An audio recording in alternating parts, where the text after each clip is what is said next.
Welcome to Car Camping 101, our rather quick and really informative tips, tricks, and tools to get you outside and onto the back roads. In this episode of Car Camping 101, we'll cover how to stay safe while car camping. Next to having a grand old time, your safety is numero uno. While it feels badass to say safety third, it's really inconvenient to be hurt, lost, or worse. A sprained ankle or a second-degree burn can really put a damper on things. Before heading out, here are a few crucial things to remember. Does anyone know where you're going or when you're expected to return? Details. It doesn't have to be your mom. Hi mom, it's Kern.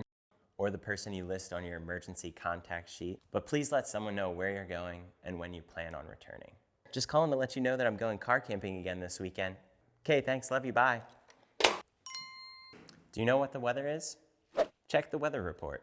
No matter where you're headed, the weather can be unpredictable. This simple step could save you a lot of trouble. If a snowstorm is forecasted to roll through the campground and dump 2 feet of snow, it might not be the best time to send it. Unless that's your plan, to send it. Oh, I gotta get out of this thing.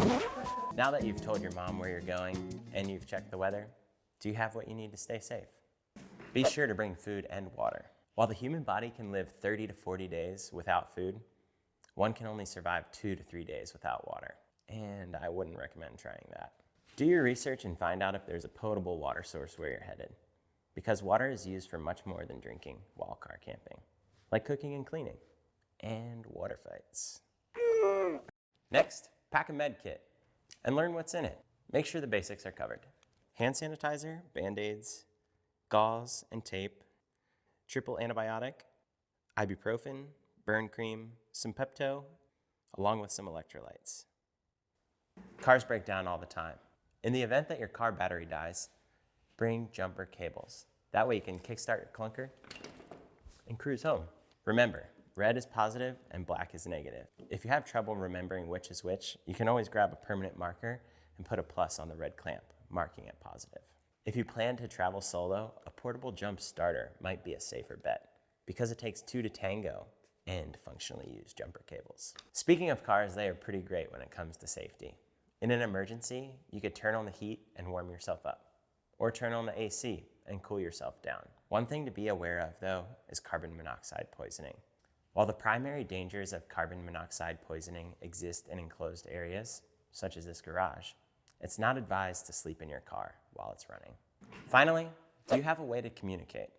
Often, our favorite places exist outside the range of cell service, and in an emergency, our cell phones might not work. That's where satellite emergency devices come into the picture. There are a number of different devices that provide a wide range of services, from satellite phones to SOS beacons.